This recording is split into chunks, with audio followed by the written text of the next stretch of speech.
Hello, hello, hello, people. Let me close this window so you don't have the glare. How's that? Better, right? Hello, hello. Whoa, you're on here fast today. It's a big crowd. Must have been a bunch of pent-up anticipation. Oh, so we're going to be talking about that Trump press conference. I'm having a tough time not laughing. The most epic press conference. I feel like I watched a different press conference than the rest of the world. So I was doing a pitch for WenHub, my startup, and so I was out of contact for a while, and I was getting all the news, and the news was Trump gives an unhinged press conference. It's crazy, and it seemed like the Huffington Post was having conniption fits, and they're saying it's a meltdown, it's a complete disaster. And I thought to myself, oh man, I can't wait to see this. So I just cleared my calendar and I found it on my phone and I put it on while I was doing some drawing. And I thought, oh, this is going to be great. He's going to go like crazy once he gets unhinged. This is going to be so much fun. And I watched it and nothing happened. Like nothing happened. He just talked the way he always talks. There was no interesting question. There was no interesting response. Now, I heard things like he ate up the media. He came unhinged. I didn't see a fucking thing. I watched it from beginning to end. I didn't miss any of it, I don't think. I think I saw every bit of it. He seemed more calm than I've ever seen him. He clearly wasn't, holding back his punches, but you expect that, right? So this was one of the cleanest examples of the two movies on one screen. What I watched was a completely calm, in control guy who, he exaggerated his accomplishments. He had a couple of facts that aren't going to check the fact check, going to pass the fact checking. The usual, right? Absolutely nothing different. And the things that didn't pass weren't terribly important. So I'm trying to imagine what it would be like to be in someone's head who watched that same thing that I watched where absolutely nothing happened. Like literally nothing happened of any importance. And they came away thinking, oh my God, I just watched Hitler announce the Holocaust is starting tomorrow, or whatever the hell they saw. And I thought, what did they watch? Like seriously, what were they watching? Now, to be fair, when you're dealing with cognitive dissonance, you can never rule out the possibility that the person who's having it is you, right? All you know is you're watching a different movie. You're sitting next to somebody in the theater, and they're looking at the screen, and they're saying, oh my God, it's a monster, it's a monster. And you're looking at the same screen, and you're saying, I'm watching a romantic comedy. What are you watching? Right? So you never know if you're the crazy one or the other person. There's no way to tell. So the best way you can tell, I'm writing a chapter of this in my book I'm working on, is you look for the trigger. So this is what I'll teach you in my new book that I'm working on. Won't be due out until October. I can't wait to tell you the title. You're going to like the title. But I'm going to save that for a while. So the way that you can tell who's the crazy one, if you're sitting next to each other in the theater and you're watching the same screen, but you're reporting seeing a different movie, one of you's crazy at least. And the way you can usually tell, and there's nothing foolproof about this, but usually, is you look for the trigger, right? So if one is dissonance and the other one did not have a trigger, then you're a little more likely to think one person is crazy and the other one isn't. In this case, because I expected Trump to win, I predicted he would win, and then he won, there's no trigger, all right? So nothing about my world changed. In fact, when Trump won, I just thought, well, I'm extra smart because I got that one right. The trigger is the opposite. The trigger is if you believe you're extra smart, but you do something that is unambiguously, objectively, measurably stupid. All right? And so the people who said he had no chance of winning, couldn't win in this country, it can't happen in a million years, when he won, their stupidity was measurable and objective, and you just couldn't argue with it, right? Now, I'm saying stupid, but really they were just wrong. And that's all it takes for a trigger. So these were people who imagined themselves smart, and then were shown to be not smart in front of the entire world. So that's a trigger for cognitive dissonance. So if you're sitting next to someone who has a trigger like that, and you are exactly the opposite, meaning that your world has been consistent all the way through, as mine was. I thought Trump would win, and he won. So there's no trigger. They thought he's a monster who couldn't possibly win, and then, oh my God, he won. So that throws you into cognitive dissonance. And you actually literally hallucinate your reality from there. So what you're watching is a lot of the liberals who are having actual hallucinations of living in this, 1938 Germany kind of thing. Now, to be fair, and those of you who have been following me for a while know that I don't align with either the Republicans or the Democrats. I'm not either one. And my politics don't align with either one either. I mostly write about Trump because he's just more interesting than any politician ever. And he's a persuader.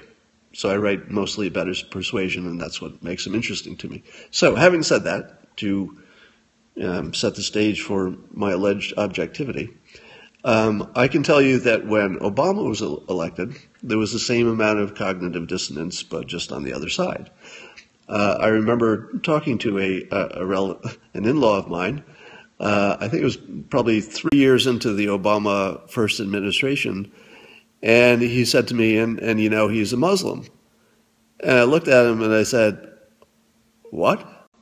He goes, "Yeah, President Obama is a practicing Muslim." And I said, "I don't think he is. You better check Snopes, or anything on the internet, or anything on television." I mean, I don't even know how you could have the belief that he was a Muslim 3 years into his election. But I think there was something like 25% of Republicans believed he was, right? So it's a similar hallucination that can happen on either side when you're on the losing side. Now, some of you saw on Twitter, I don't remember if I retweeted it, but it went around a lot today, so you probably saw it. Somebody actually measured the number of conspiracy theories believed by Democrats and Republicans, and they find that when you're on the losing side, you generate a lot of conspiracy theories. And if you're on the winning side, life looks good and you don't generate as many. So the chart I saw showed that the lines crossed after Trump won, that the Republicans, who were the deep conspiracy theory types during the Obama administration, they just sort of stopped doing it as much. While at the same time, the Democrats went into deep cognitive dissonance and generated all kinds of conspiracy theories. So that they actually now have scientific evidence that one side is in cognitive dissonance. I didn't expect it would be any way to scientifically demonstrate that. The graph looked too smooth to be true. Well, I think it was a graph with only like 3 points on it or something. That's why it looked smooth.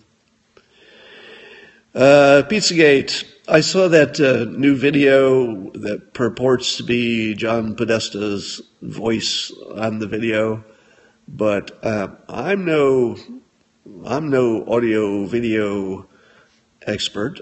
But it seems to me that if someone is not shown on the video, and the only thing you hear is their voice, well, I think you got a credibility problem there. So I'm going to say odds of Pizzagate being true, still very low. But, I don't doubt that there is plenty of confirmation bias for it.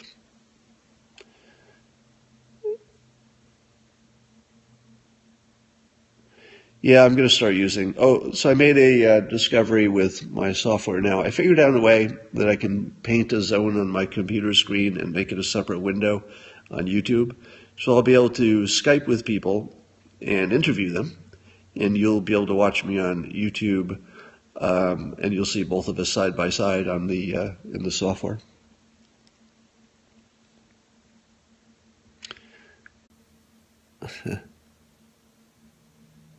At the very least, devil worshippers.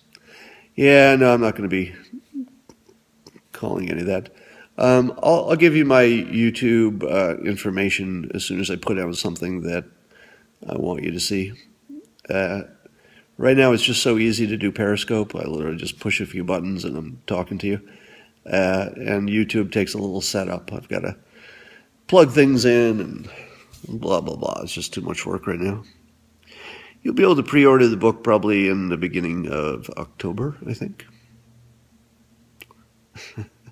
I think I'd win that contest. Harwood? What about Harwood? Do you still believe any news? I believe some of it.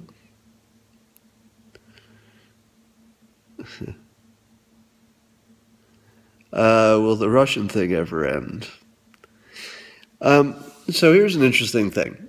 I was going to write about this, but I'll just test it out here. One of the tells for cognitive dissonance.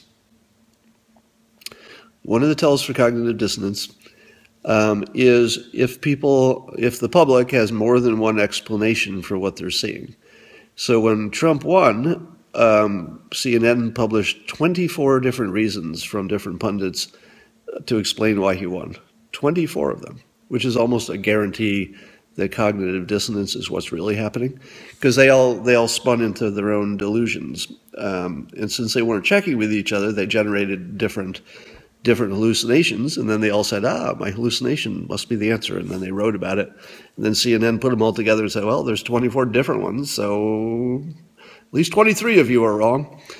But really, it's almost certain that all of them were wrong in the sense that these are actual hallucinations. So whenever you see multiple explanations from the public for one event, and they can't agree on what the explanation is, it's usually they're dealing with a hallucination, not a real event.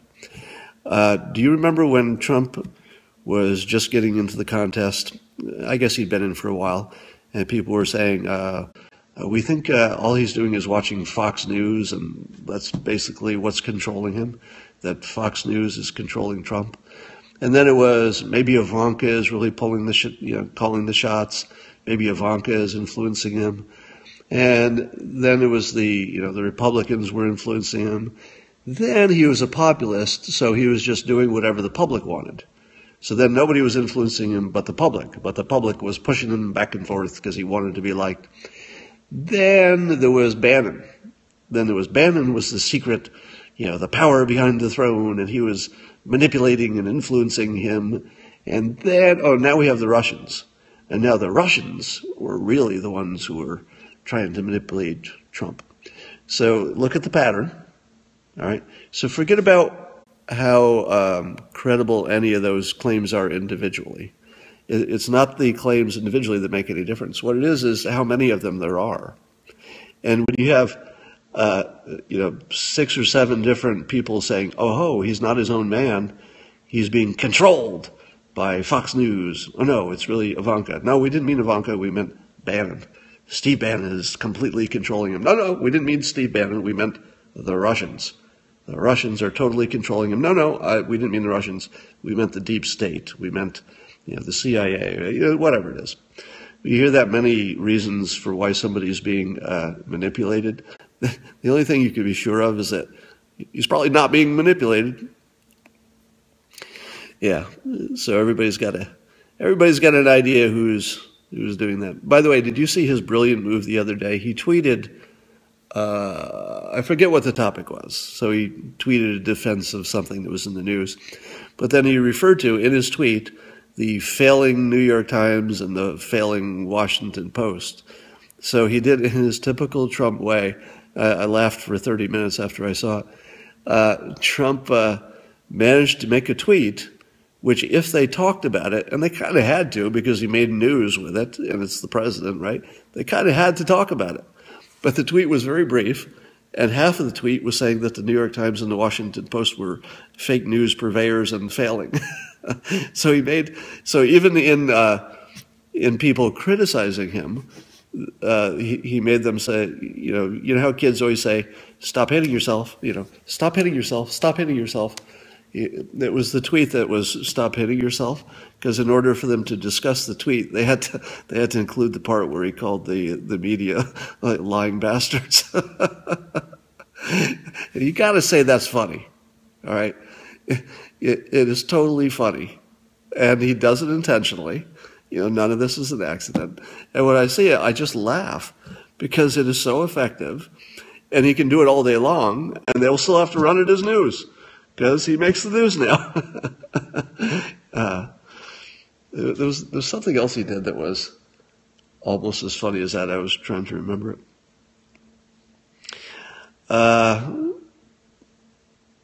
Low-life leakers. Yeah, so low-life leakers has that, it slips off the tongue pretty well. But what it doesn't have is the classic Trump confirmation bias future trap, let's call it. The thing where in the future the nickname reinforces itself. So Lion Ted reinforced itself every time Ted said something you didn't think was true, even if it was true. If you didn't think it was true, you'd say, Lion Ted did it again.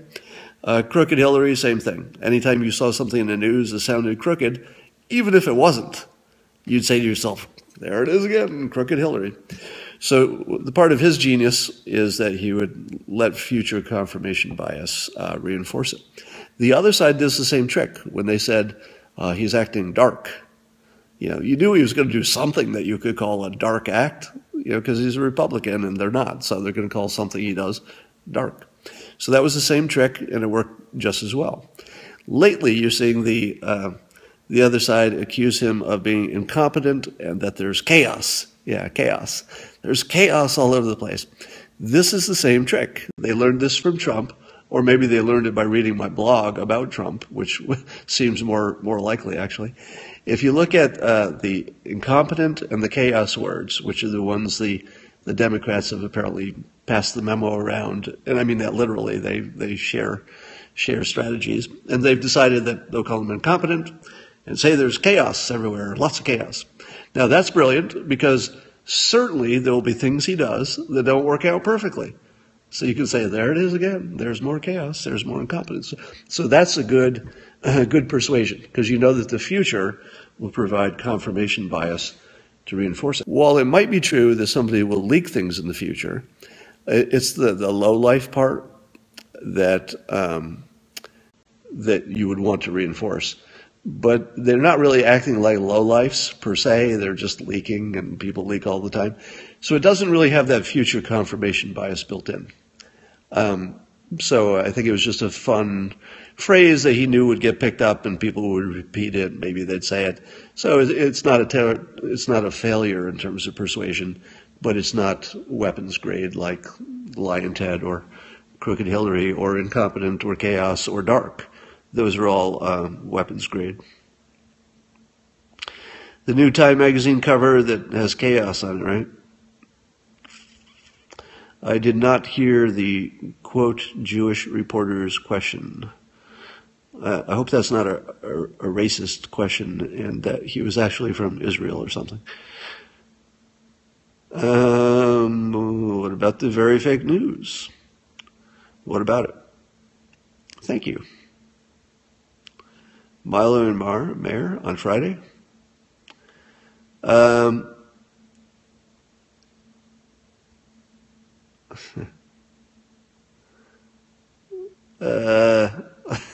Agent 99. Yeah, she does look like that a little bit.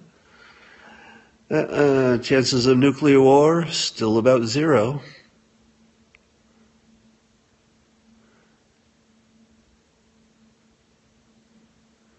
I should adopt him. So, what do you think about the fact that the CIA might actually be trying to remove a sitting president? Let's say, I don't know if it's CIA or FBI or whoever the hell it was, but what if the president found out, just hypothetically, what if the president found out that the CIA was trying to take him out. What would be the right thing to do? Because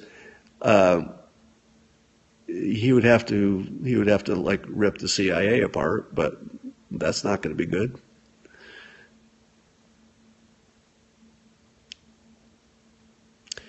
Defund, yeah, we can't do that without hurting our interests.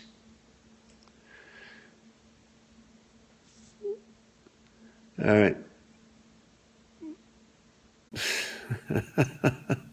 Order everybody in the CIA to secretly kill each other. It's funny because it's weird.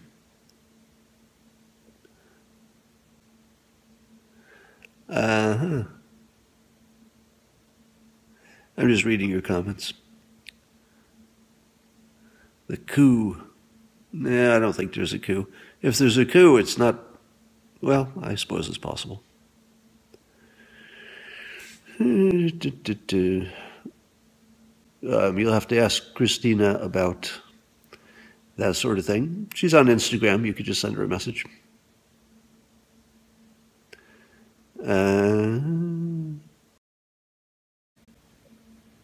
The White House.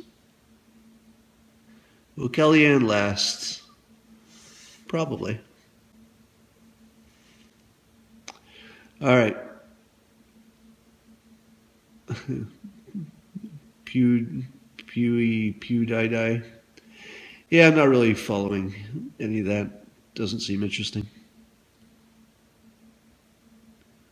Oh, you know what? It just turned backwards. For some reason, on its own, it turns the camera around. Haven't figured that out. Rinse penis. So Jake Tapper has a novel coming out, I hear, which would be very interesting. I think Jake's got a history background, education. So I would bet his novel is actually quite good. I'll let you know when it comes out. I expect exactly 0 of you will probably buy it because I know what you think about CNN. But Jake's a good guy, and my guess is his book is quite good too. All right, I'm going to go do some work. So what exactly is the deep state? Is there a specific definition for that? We're just talking about all the people who are really running the world behind the scenes. You. So I'll tell you, since I've gotten into this political game, I've learned things that I tell you people should not know.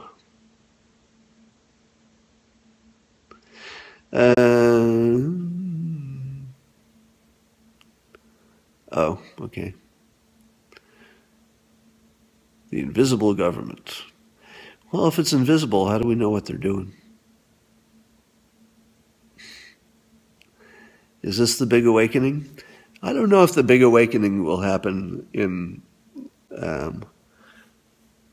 the political sense. The big awakening that I've been predicting has more to do with the fact that Trump will change how we see reality. So he's not going to change just politics. He's changing how you view reality itself. Let me ask you something. I know there's 1,000 people here, and I know a lot of you have been following me for a long time. And I was writing something about this in my book, and then I thought, I don't really know how to fact check this. So I'll just test it with you and see if it passes at least the common sense fact checking, if not the actual fact checking. Here's the question. I try to figure out if anything I'm saying or doing is having any impact that goes beyond the first people who hear it. Meaning, is there anything that I've suggested, any way I've framed things that's gone on and changed the national conversation? And so I've got a specific question about that. I think I'm the first one, and here's the question, am I the first one, who was saying a year ago the facts were not important. The facts literally didn't matter. Now, obviously, facts are important to the outcomes. right? So if you cross the street and a truck hits you, you die, right? That's the fact. So facts are important to the outcome. But in terms of how people process information and how they make decisions, I'm pretty sure I'm the first one who said, even in the national election, even when the facts can be easily checked, they still won't matter. And I think I told the world, watch this. This is why the world is going to change. Because we have this illusion that we make decisions based on facts. And that the reason other people have different decisions is because there's something wrong with their brain. They're trying to use the facts, but they got the wrong facts, or their brains aren't working or something. Turns out nothing like that is happening and never has happened. What's true is we're all living in our own movies and always have and always will. And the facts do matter to the outcomes, but we just don't use them for decisions, not on anything important. We use the facts on unimportant stuff. And we do use the facts to, narrow the range of things that we'll decide on, right? So if you're going to get married, for example, that's a pretty irrational decision in the long run because it's based on love, which is literally irrational. But you still use a little rational thinking to say, well, I don't want to, marry somebody who's in jail, or, if I want to have kids, I better marry somebody who wants kids, some easy stuff. But mostly all the big stuff is irrational decisions. All right, so most of you said yes, but now that said yes to the question of whether, said yes to the question that I was the first one who said publicly and often that the truth just won't matter to this election. But now you see that all the time, don't you? Am I wrong that you see that everywhere now? And I don't think in past elections, and by the way, it's not like this is the first election where people said things that weren't true, right? This is just like every election. I grant you there's more of it this time, and I think that made it easier to see. But in the past, if I didn't exist and had not been framing it this way, saying that the facts don't matter to decisions, do you think it's likely that anybody else would be framing it that way now? Because I think they would have said what they always say. Oh, these people are wrong. These people are right. And we don't know why we can't talk them into the right answer, even when we show them the facts. There must be something wrong with their brains, or they're too partisan, or they're not listening, or they're watching the wrong news show. That's what we would have said in the past. But now you actually see article after article, even scholarly articles, from scientific magazines. I think Slate is saying it, both the left and the right. And they're saying outright that the brain doesn't use facts for decisions. Welcome to my world. And by the way, this has been the world I've lived in since I learned hypnosis in my 20s. So while all of you have been living in this sort of artificial world where you thought facts mattered and other people used facts and you used facts, and if you disagreed, there was just something weird going on, something wrong with one of you. I've never lived in that world since my 20s. To me, everything is irrational all the time, and often you can see the trigger for it. So I look for the irrationality, then I look for the trigger, and I go, oh, okay, this person's just in an illusion. Because once you realize they're in an illusion, you don't get too worked up about the fact that you can't change their minds. It'd be like you're basically, you're standing outside their house, arguing with them while they're inside the house. They're not listening to you. They can't even hear you or see you. Their illusion is so deep.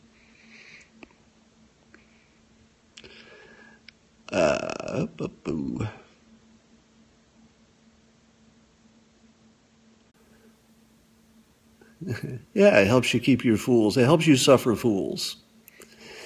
And then if you learn enough persuasion technique, you can still change people's minds, but you have to do it with persuasion. All right, here's another one. I've been trying for the last several months to change the frame on climate science. And I'll run this by you again. So my framing on this is that the science is probably solid in the sense that if you change the chemistry of anything, you're probably going to change its nature, right? So if you add CO2 to the air, it's got to have some effect on something. But have you seen people separate the models from the science before and just say, well, one is science and one is not? And you can love the science and still say they got the wrong answer, because the science part gets run through the models, which are not science, and then it gets interpreted by humans who are not scientists. So here's the main thing I always wanted to get across. There's always been, and this is terribly annoying to me, on both sides of the climate science argument, has been populated by people who tell you this: you citizen, you non-scientist, can go look at the information yourself, and with your non-scientific brain, you can look at all the sources, you can Google things, you can listen to the expert, and you, non-scientist, can come up with a good, reasonable opinion about climate science. Nothing has ever been dumber. Nothing has ever been farther from the truth. All right? I'm pretty sure that even if you are a climate scientist, you can't evaluate climate science. And the reason is that you don't do all of it yourself. All right? For sure, if you're a climate scientist, you're depending on other climate scientists for at least some of what you're doing. Because it's not like you put the measuring devices in all the places around the planet. You didn't do that. You're basing your conclusion on somebody else doing something and telling you they did it right. Right? Now you can check some things, but then you're probably looking at the people who checked it, you're believing them. So at some point, people believe in people. All right. So this whole thing, it's science, and science, it's not always perfect, but it's moving toward the truth, and blah, blah, blah, is just deep sort of religious hypnosis. I call it scientific religion. This belief that regular people can figure out what's true about science by doing their own research, dig in and use your common sense. We don't have any common sense like that. Let me put it as bluntly as we can. I'm pretty fucking smart, all right? If I did an IQ test against most people, I would win. Probably 98 out of 100 people. I would beat them on IQ. I would know more than them. I would know more about science than them, and I'm not even a scientist. Probably 98% of people I know more than they do. I'm not even slightly competent to evaluate climate science. Not even a little bit, all right? Can't come close. I can't even have a statistical advantage over somebody who doesn't know anything and doesn't have any intelligence. Impossible. The information just isn't there. And one of the reasons that you can't do it is you don't know what you don't know. Right? So I could look at all the science and let's say I understood it, which I wouldn't. But after I looked at it, how would I know what they left out? And how would I know if that stuff they left out was important? I couldn't possibly know that. I only know what they told me. So I'm not really evaluating science, am I? I'm evaluating what a human decided to tell me. And they can decide to leave shit out. All right? For lots of different reasons. Trump will be gone in 4 months. There should be some kind of a betting. Does anybody know if there's a betting market for the climate science models? Because that would be fun. So there are a number of models, and I think they're in a fairly narrow range of the temperature will be this or that. Why can't we bet against that? Because they're gonna produce a specific number, right? And we could just say, on this day when they do the temperature reading, it's either within their range, and I don't know how big the range is, but it's probably a degree or so. It's either within the range or it's not.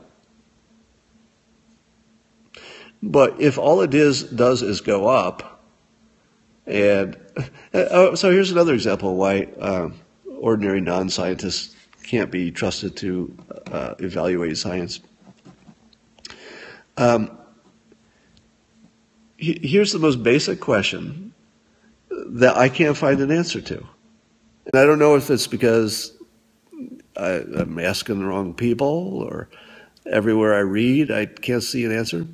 But I see both sides of the argument, but I don't really ever see anybody who's even attempting to be objective and say, okay, here's what they say, here's what the other side says, here's how it lines up, here's how we evaluate that.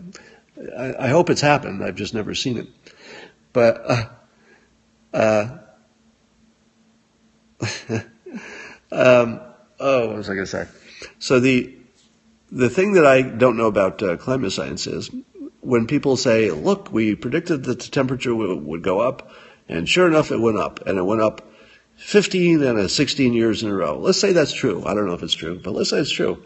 And then I always say, as do the critics of climate science, some version of this. We know from the past that the temperature on Earth is always rising or always in a long-term cooling. So it's either long-term rising or long-term cooling.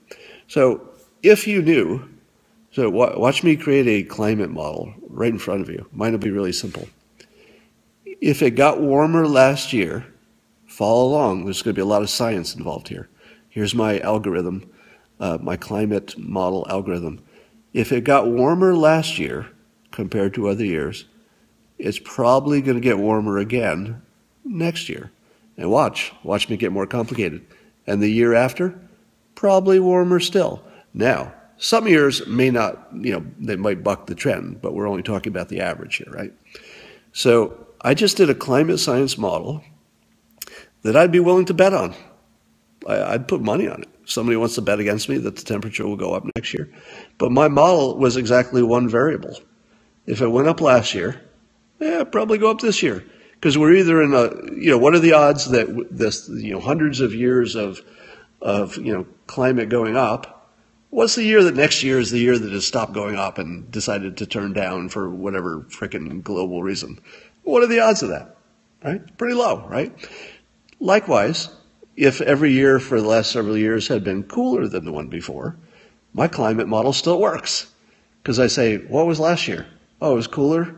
And the one before that was, not quite as cool, but there's a cooling trend. Hey, we're in a long-term cooling trend. Watch this climate model that I put together. One variable. What was the temperature last year? Oh, looks like it's getting cooler. I predict with my climate model that next year will be cooler too. I'm probably going to be right? Now, obviously, there's the, are you in the range or not in the range question? But that would be fun to know how the complicated climate science models are doing. You need more ice core samples. Yeah. More cowbell. The hottest on record. And how far does that record go back? What's Mensa like? I'll tell you what Mensa is like. So Mensa is the organization of people who have IQs that have tested on some standardized tests to be in the top 2%. They call them geniuses, but that's hyperbole because, in any group of 100 people, there's a couple of them. And those two people who qualify for Mensa in any group of 100, they're not inventing anything that you care about, right? They're not solving string theory or anything. So most of the people in Mensa, in the brief time that I was there, were losers, as was I when I was there. So I used to host some meetings at my house, and all of the geniuses would come in, and they'd fill the room. And there were two experiences.